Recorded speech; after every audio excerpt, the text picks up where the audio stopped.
Um número de 3 algarismos termina em 0. Se você apagar esse 0, ele reduzirá em 351 unidades. Qual é esse número?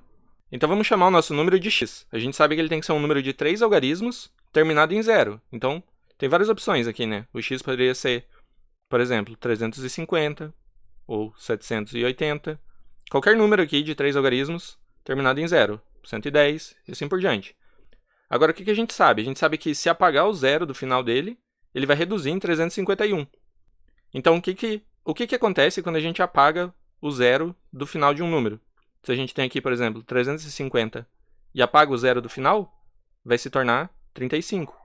Se pega o 780 e apaga o 0, vira 78, assim por diante. Aqui vira 11. Então, apagar o 0 do final é o mesmo que dividir o número por 10. É isso que a gente precisa perceber aqui.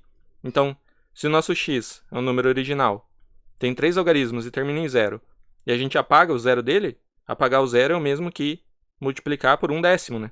Fazer multiplicado aqui por 1/10, ou seja, dividir por 10. E aí o que acontece? Se a gente apaga o 0, que é o mesmo que dividir por 10, está dizendo que o número vai reduzir em 351 unidades. Então vai ser igual ao nosso número original menos 351. E aí tudo que a gente precisa agora é resolver essa equação aqui para encontrar quem é o x.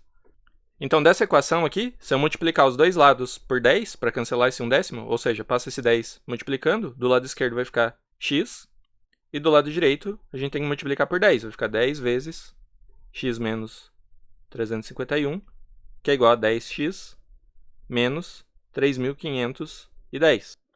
Então eu tenho x igual a 10x menos 3.510. Então vou passar aqui esse número negativo para o lado esquerdo, vai ficar positivo. Então a gente tem 3.510 igual ao 10x, que está do lado direito, e passo o x positivo do lado esquerdo para negativo, fica menos x. Ou seja, tudo isso para chegar nessa equação. 9x é igual a 3.510. Então nosso x vai ser igual à divisão, né? 3.510 dividido por 9. Aí a gente precisa dividir esse número aqui por 9. Vamos fazer 3.510 por 9.